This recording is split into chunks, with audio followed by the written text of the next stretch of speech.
Morning all of you. 7th class science बेटा आपका ये लेक्चर स्टार्ट करती हूँ मैं। कल लास्ट आपकी क्लास में वीडियो के अंदर मैंने आपको सेकंड चैप्टर में डिक्टेट किया था पॉइंट मानव में पाचन। आपका मानव में पाचन की प्रक्रिया चल रही थी। मानव में पाचन किस प्रकार होता है उसमें आपके अंगों के बारे में जानकारी दी थी। मानव में पाचन में बेटा कल मैंने कई बार रिपीट किया था कि आपके बहुत सारे अंग इसमें काम करते हैं। 5-6 अंग होते हैं जो भूमिका निभाते हैं मानव में भोजन के पाचन में। सबसे पहले मैंने आपको बताया था मुख के बारे में, मुख और मुखगुहिका। फिर आपको बताया था कि ग्रास नली या ग्रसिका, फिर आमाशय, फिर छोटी आंत, बड़ी आंत और फिर आपका गुदाद्वार या मलाशय, मल जिसे मल जहाँ से मल निकलता है। इसमें आपको पूरी चीज़ें मैंने डिस्क्राइब भी करती गई थी, मैं हर एक चीज़ समझाई थी। आज उसी के आगे अपना नेक्स्ट वीडियो में हम आगे बढ़ेंगे। प्राणियों में पोषण, ये आपका चैप्टर का नाम है बेटा। इसमें आपने मुख और मुखगुहिका के अंदर दांत और जीभ के बारे में भी मैंने समझाया था कि दांत जो है स्थायी और अस्थायी दो तरह के होते हैं। मतलब अस्थायी जो दांत होते हैं वो 8 वर्ष की उम्र तक होते हैं, जिसे हम दूध के दांत कहते हैं। ठीक है, वो धीरे धीरे 8 वर्ष तक वो यानी गिर जाते हैं। पहले जन्म के बाद वो जब निकलते हैं तो 8 वर्ष की उम्र तक उनका गिरना हो जाता है। फिर 8 वर्ष के बाद जो दांत निकलते हैं बच्चों में वो परमानेंट टीथ होते हैं, यानी कि स्थायी दांत कहलाते हैं। तो आपको मुख और मुखगुहिका के अंदर दांतों के बारे में भी समझाना था। दांत के बाद आप उसमें जीभ के बारे में भी मैंने आपको बताया था कि जीभ को भी उसके अंदर आपको थोड़ा सा समझाया था कि जीभ के बारे में भी उसमें आपको बताना है कि जीभ पर छोटे छोटे यानी स्वाद कलिकाएँ पाई जाती हैं। जो स्वाद कलिकाएँ होती हैं, जो स्वाद कलिका होती है छोटी छोटी, वो क्या, उसका काम क्या होता है बेटा? स्वाद कलिका का वो स्वाद का अनुभव कराती है। ठीक है, वो स्वाद का अनुभव कराती है कि आपने कैसे भोजन लिया है, भोजन तीखा है, मीठा है, कड़वा है ना, कैसा है, तो वो उसका अनुभव कराती है। स्वाद कलिकाओं का काम ही यही होता है कि स्वाद का अनुभव कराना। यहाँ पर मैंने आपको एक चीज़ और बताई थी कि जीभ से संबंधित यहाँ पर लार को, और आप बताएंगे कि लार का श्रवण होता है जो भोजन को वहाँ पे लार के श्रवण होने से भोजन लसा बन जाता है। तो इस तरीके से आपने मुख और मुखगुहिका के अंदर जीभ और यानी दांत और लार, ये सब चीज़ों के बारे में समझा था। ग्रसिका के अंदर मैं फिर से डिक्टेट करती हूँ। ग्रसिका के अंदर आपने पढ़ा था ग्रसिका के अंदर आपने पढ़ा था कि भोजन मुख से जब आप मुख में लेते हैं तो वो सरकता हुआ ये नली जो है अपनी गले की, ये ग्रसिका कहलाती है। ये नली से सरकता हुआ भोजन सीधे फिर आमाशय में जाता है, पेट में, जिसे हम पेट कहते हैं, तो आमाशय में जाता है।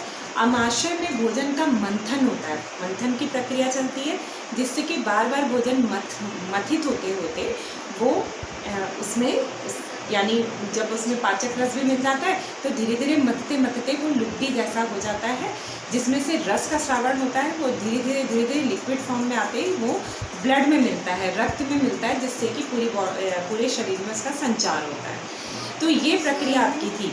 आमाशय के बाद आज मैं आपको इस वीडियो के अंदर आपके इस क्लास में छोटी आंत और बड़ी आंत के बारे में समझाऊंगी। उसके बाद मलाशय की बात भी करेंगे, वो मलाशय में आपके पॉइंट बताएंगे एंड नेक्स्ट आपकी पॉइंट आपकी हेडिंग लेंगे। तो एक एक करके इसको ध्यान से समझना। और बेटा इसमें स्क्रीनशॉट ले लो, चाहे आप कैसे भी ले लो, वीडियो से आप इसको पूरा उतारोगे इसको ढंग से नोट में, क्योंकि आज मैंने इसमें पूरी बातें लिखी हैं जो आपके लिए बहुत इंपॉर्टेंट है जानना। इसलिए आप ये पूरी चीज़ें एज इट इज़ उतारेंगे नोटबुक में। ये ध्यान से सुने बेटा। वीडियो में जो भी मैंने हेडिंग डाली उसके अंदर मैंने इसीलिए लिख दिया है ताकि आपको ढूंढना नहीं पड़े, या आप लिखे हुए पूरी लाइनें उतारेंगे सभी, ये क्योंकि ये लाइनें इंपॉर्टेंट है।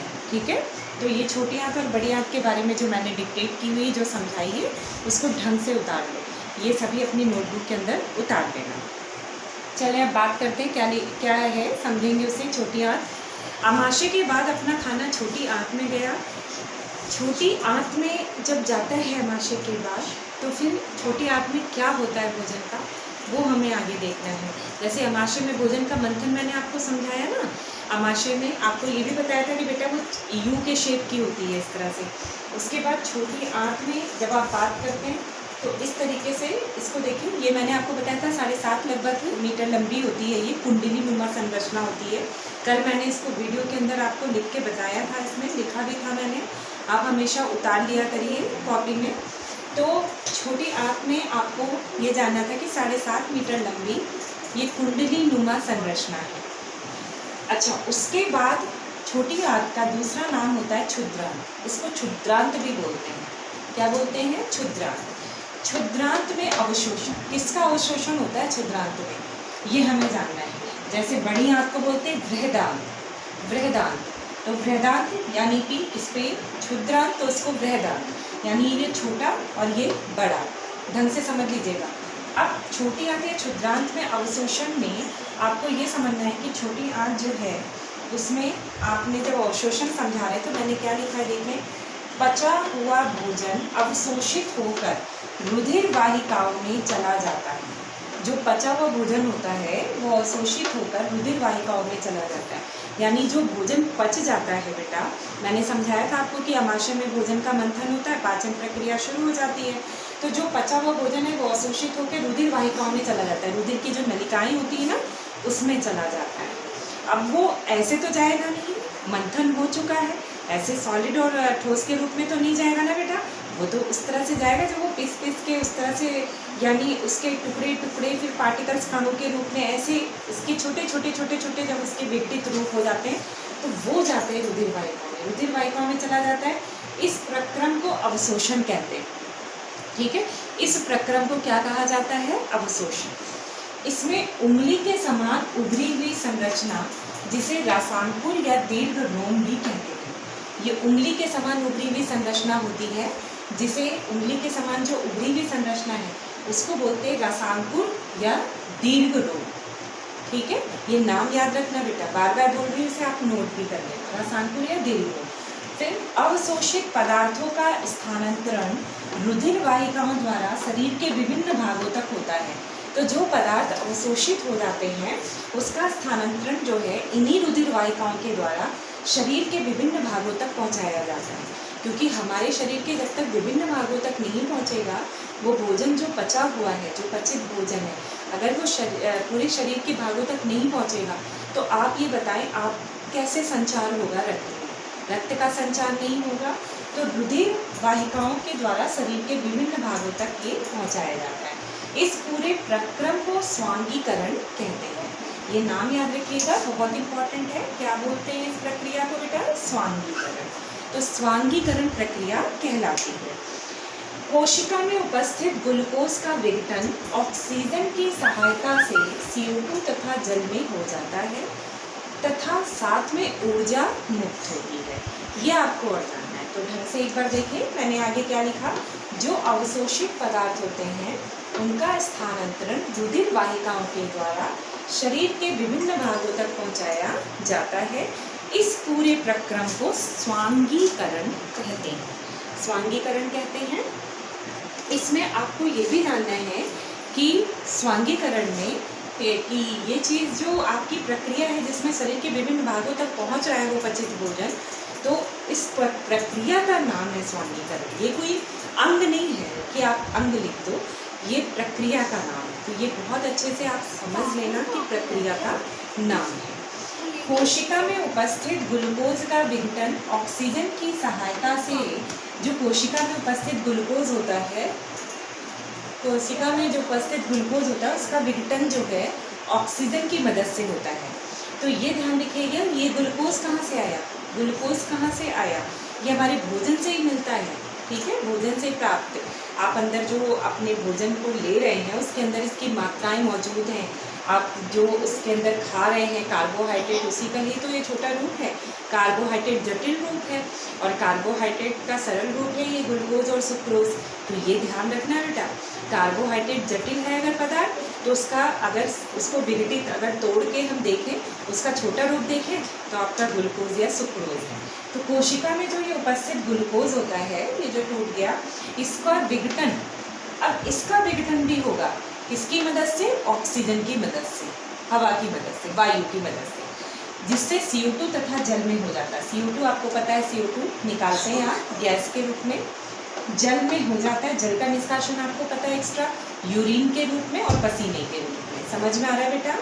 CO2 का आपको पता है गैस के रूप में आप बाहर निकालते हैं CO2, और यूरिन और जल का निष्कासन जो आप निकालते हैं वो आपको पता है पसीना, जो एक्सेस होता है पानी जो आपके शरीर में यानी ज़रूरत नहीं है, जितनी ज़रूरत है आपके भोजन के पाचन में उतना पानी पहुंच चुका, जितना यूज़ लेना था अंगों को उतना ले लिया, जितना रस का श्रवण होना था, जितनी चीज़ें उसमें मिलनी थी पाचन में वो चीज़ें मिल गई। तो अब जो बचा हुआ यानी कि जो जल में हो गया, जो अनावश्यक जल है वो अब आपका बाहर निकलेगा। तो अनावश्यक जल के बाहर निकलने की भी उसका अंग होते हैं। अनावश्यक जल का जो बाहर निकलना होता है वो कैसे होता है बेटा? अनावश्यक जल का बाहर निकलना पसीने के रूप में और यूरिन के रूप में। आप सभी को परिचित हो इनसे, इतनी छोटी छोटी बातें तो आपको छोटी छोटी क्लासों में ही समझाई जाती हैं। तो ये CO2 और जल में हो जाता है। साथ में बेटा ऊर्जा मुक्त होती है, इसीलिए तो कहते हैं कि भोजन से ऊर्जा मिलती है। ये पूरा प्रोसेस आपने देखा, साथ में आपने ऊर्जा का मुक्त होना देखा। तो इसका मतलब कि ऊर्जा का मुक्त होना, इसका मतलब कि एनर्जी मिल रही है। तो भोजन से ऊर्जा प्राप्त होती है, ये बात यहाँ पर सिद्ध होगी। बात समझ में आई बेटा? ये पूरा आपका छोटी आंत में ये प्रोसेस आपको लिखना है, क्या क्या चीज़ें इसमें इम्पॉर्टेंट है। ये रसायनपुर और दीर्घ रोम का काम ही है अवशोषण करना। तो इसके सारे पार्ट में इसके जितनी भी चीज़ें आई हैं वो चीज़ें आप इम्पॉर्टेंट नोट करेंगे। इसके बाद आप आ जाएँ बड़ी आंत में। ये छोटी आंत का डिस्क्राइब मैंने कर दिया बेटा डिटेल में, आप इसको अच्छे से सुन लेना, समझ लेना। मैंने बहुत सारी एक्स्ट्रा भी बातें बताई हैं जो आपको रिपीट भी की हैं कल की वीडियो वाली, तो आप उनको अच्छे से सुनना बार बार। बड़ी आंत में आ जाइए। बड़ी आंत के बारे में अगर चर्चा करें तो बेटा देखिए क्या है, ये छोटी आंत की तुलना में या क्षुद्रांत की तुलना में ये चौड़ी तथा छोटी होती है। यानी जो आपकी छोटी आंत है या क्षुद्रांत है, ये क्षुद्रांत जो है ये काफ़ी लंबी होती है, लेकिन उसकी तुलना में बृहदांत जो है चौड़ी तथा छोटी होती है। लेकिन नाम बृहदांत है क्योंकि ये चपटी होती है, बड़ी होती है, देखने में बड़ी सी लगती है, क्योंकि ये इसकी चौड़ाई अधिक है। तो ये चीज़ याद रखना। तो ये चौड़ी तथा छोटी है। ये 1.5 मीटर, अब उसके जस्ट बहुत कम, बहुत छोटा, तो ये लगभग 1.5 मीटर लंबी होती है। इसका मुख्य कार्य जो है जल तथा लवणों का अवशोषण करना है। अब बड़ी आंत में भी बड़ी आंत में ये जो है क्या कहते हैं, बड़ी आंत में जो काम है बड़ी आंत का, वो ये है कि अब उसको जितना चाहिए पानी उतना वो जल का अवशोषण करता है। तो उतना जल का अवशोषण करता है तो भाई उसे भी तो उतना ही यानी लवण या जो भी आपके बचे हुए पदार्थ हैं जो उसको जो हमारी बॉडी के लिए ज़रूरी है, जो हमारे शरीर के लिए ज़रूरी है, यानी जल और लवण, वो भी अवशोषित कर लेता है। तो इसका मतलब कि जो और चाहिए जल वो और भी ले लेता है, लवण और जल उसमें से। तो कहने का मतलब है पचित भोजन में से भी जल और जो आवश्यक पदार्थ हैं लवण, वो बड़ी आंत के द्वारा हो जाते हैं अवशोषित। तो इसका मतलब है कि आपका भोजन आमाशय से मंथन प्रक्रिया के द्वारा पचित होते होते छोटी आंत में आया, जहाँ छोटी आंत में भी रसायनपुर या दीर्घ रोम के कारण उसमें अवशोषण हुआ। उसके बाद आपने देखा स्वांगीकरण प्रक्रिया के द्वारा शरीर के विभिन्न भागों तक पहुँचाया गया। फिर आपने देखा ग्लूकोज का विघटन होने के दौरान ऊर्जा मुक्त हुई। ऊर्जा मुक्त होने के बाद जो भोजन था वो पचते पचते अब बड़ी आंत में आ गया। यानी बड़ी आंत में जब पहुंचता है तो वहाँ पर भोजन में से और जो पचित भोजन है उसमें से और जल का अवशोषण और लवणों का अवशोषण कर दिया जाता है। यहाँ से आपका अपचित जो पदार्थ है यानी भोजन में से जितनी आवश्यक चीज़ें थी वो पचित रूप में यहाँ पर यानी रक्त के उसमें रक्त में मिल चुकी, रुधिर वाहिकाओं द्वारा रक्त में संचारित हो चुकी। बाकी जो जल और लवण का अवशोषण था वो बड़ी आंत ने कर लिया जितनी जरूरत थी शरीर को। अब उसके बाद जो आपका कार्य बचा यानी कि जो अपचित पदार्थ है वो कौन क्या करेगा, तो अपचित पदार्थ यहाँ से मलाशय में धीरे धीरे इकट्ठा होने लगता है। कहने का मतलब है जो शरीर के लिए आवश्यक नहीं है तो वो अमाशय में धीरे धीरे कलेक्ट होने लगता है और मलाशय में धीरे धीरे इकट्ठा होने लगता है। और मलाशय में गुदा या आपका मल द्वार होता है। गुदा या मल द्वार उससे जुड़ा हुआ होता है। तो गुदा या मल द्वार से मल के रूप में वो शरीर से बार बार समय समय पर निकाला जाता है, जिस प्रक्रिया को निष्कासन कहते हैं। तो बेटा ये सारी आज आपकी ये टॉपिक मैंने ये दोनों क्लियर कर दिया। साथ में आपने मलाशय एंड लास्ट पॉइंट भी आपने क्लियर कर लिया। जहाँ तक है ये आपके नेक्स्ट वीडियो के अंदर ये लेसन 2 भी आपका ख़त्म हो जाएगा। तो मैं पार्ट 1 और पार्ट 2 दोनों के प्रश्न उत्तर कराऊंगी, क्योंकि आपने मैसेज भी किए थे। तो पार्ट 1 और पार्ट 2 के प्रश्न उत्तर भी आपको करने हैं। उसको बताऊंगी मैं कि आपको कैसे करने हैं, तरीका बताऊंगी मैं। क्वेश्चंस तो आपको या तो लिख दूंगी या उसको डिक्टेट करूंगी, जैसे भी होगा मैं उसको आपको समझाऊंगी कि आपको कॉपी में कैसे लिखना है। तो जब ये आपका पार्ट 2 कंप्लीट हो जाएगा तो पार्ट 1 और पार्ट 2 आपके दोनों कंप्लीट करवाने हैं। तो एक्सरसाइज पहले, फिर आप पार्ट 3 पर चलेंगे। तो इसलिए टेंशन नहीं लीजिएगा, कई बच्चे मैसेज भी कर रहे हैं, ऐसा कुछ नहीं है। जब भी आपका एक्सरसाइज कंप्लीट, अभी बीच में हम स्टे नहीं करेंगे क्योंकि एक बार आपका पूरा लेसन कंप्लीट हो जाए, जहाँ तक है आपका नेक्स्ट वीडियो के अंदर पार्ट 2 भी कंप्लीट हो जाएगा। तो इसमें आज जो मैंने आपको बताया ना छोटी आंत और बड़ी आंत, उसके बारे में पूरा डिस्क्रिप्शन आपने देख ही लिया। छोटी आंत और बड़ी आंत के बारे में जब आपने समझ लिया तो इसमें मलाशय लास्ट पॉइंट था। मलाशय में मल द्वार के द्वारा जब मल बाहर निकलता है तो इस प्रक्रिया को निष्कासन कहते हैं। आप प्रक्रियाओं के नाम बहुत इंपॉर्टेंट है बेटा, जैसे स्वांगीकरण अलग से आ जाएगा लिखने के लिए। छोटी आंत में रसांकुर या दीर्घ का क्या कार्य है। इसी तरह से बड़ी आंत में आ जाएगा कि निष्कासन का मतलब क्या है, निष्कासन का तात्पर्य क्या है। तो इस तरीके से आप ये यानी समझ लेना कि कैसे आप कर रहे हैं, कैसे आपको क्या क्या लिखना है। ये ज़रूरी नहीं कि उस समय पूरा प्रोसेस लिखोगे, पूरा प्रोसेस तभी लिखोगे जब आपसे पूछा जाएगा, इसलिए पूरा प्रक्रम तभी आप लिखोगे, ठीक है। तो इस तरह से छोटे छोटे क्वेश्चंस का आंसर दोगे। दीर्घ का क्या कार्य है, स्वांगीकरण प्रक्रिया क्या है, ठीक है, निष्कासन प्रक्रिया क्या है। अच्छा एक बात और बताऊँ मैं, ये चीज़ आपकी हो गई। एक यहाँ पर एक बात और आपको इसके आगे आपका डिस्कशन किया हुआ है बुक में, तो मैं ज़रा सा उस पर चर्चा करती हूँ। आप बेटा ये जानते हैं कि घास खाने वाले जो जंतु हैं वो बताइए कौन कौन से हैं घास खाने वाले। तो जितने, ये तो हो गई मानव में पाचन की पूरी प्रक्रिया, ठीक है, मानव में पाचन कंप्लीट हो गया आपका। अब आपको इसमें थोड़ा सा छोटा सा डिस्कशन है कि घास खाने वाले जंतुओं में पाचन कैसे होता है। तो उनमें पाचन थोड़ा सा अलग है। क्यों अलग है, ज़रा ध्यान से सुनिएगा। घास खाने वाले जंतु जैसे गाय, भैंस, बकरी, ये सारे क्या खाते हैं, घास। ये घास खाते हैं, लेकिन पता है आपको घास में सेलुलोज बहुत अधिक होता है। तो घास में सेलुलोज जो बहुत अधिक है उसको ये पचाए कैसे। इनके अंदर एक विशेष तरीके की रचना पाई जाती है जिसे आप रुमैन कहते हैं। याद रखिएगा, रुमैन नाम याद रखना बेटा, चाहे आप नोटबुक के अंदर लिख लें, वीडियो से अगर सुन रहे हैं ध्यान से, रुमैन। और रुमैन नामक जो ये रचना है थैली जैसी होती है, ये छोटी आंत और बड़ी आंत के बीच में होती है। ये इसको रूमिनेंट भी बोलते हैं। ऐसे जो पशु होते हैं ना जो घास खाने वाले, उनको रूमिनेंट आप यानी उनको संबोधन किया गया है रूमिनेंट। और रुमैन आपका वो पार्ट होता है जो इनमें पाया जाता है, रुमैन। तो जनरली घास में सेलुलोज बहुत अधिक होता है। अब ये पाचन करे तो करे कैसे, तो इनके अंदर जो रुमैन होता है, जो रुमैन थैलीनुमा संरचना पाई जाती है, ये छोटी आंत और बड़ी आंत के बीच में होती है। स्पेशल पॉइंट है, ये ढंग से सुन लेना। और जो पॉइंट है, क्योंकि बेटा इतना पॉसिबल नहीं है कि मैं बोर्ड पर लिखूँ, इसलिए आप वीडियो ध्यान से सुन के जितनी बातें बोर्ड की हैं वो तो उतार लेना, और जितनी बातें मैं बोल रही हूँ उसको सुन के आप कहीं पर नोट कर लेना, जिससे कि आप ढंग से उसको नोट करके समझा सको। तो रुमैन और रूमिनेंट दोनों पार्ट अलग अलग है। रुमैन यानी घास खाने वाले जंतु के अंदर जो रचनाएं पाई जाती है जिनके कारण वो उसका पाचन करते हैं, सेलुलोज का। सेल्यूलोज घास में अत्यधिक प्रचुरता यानी अत्यधिक मात्रा में पाया जाता है, जिसका पाचन ऐसे नॉर्मली संभव नहीं है।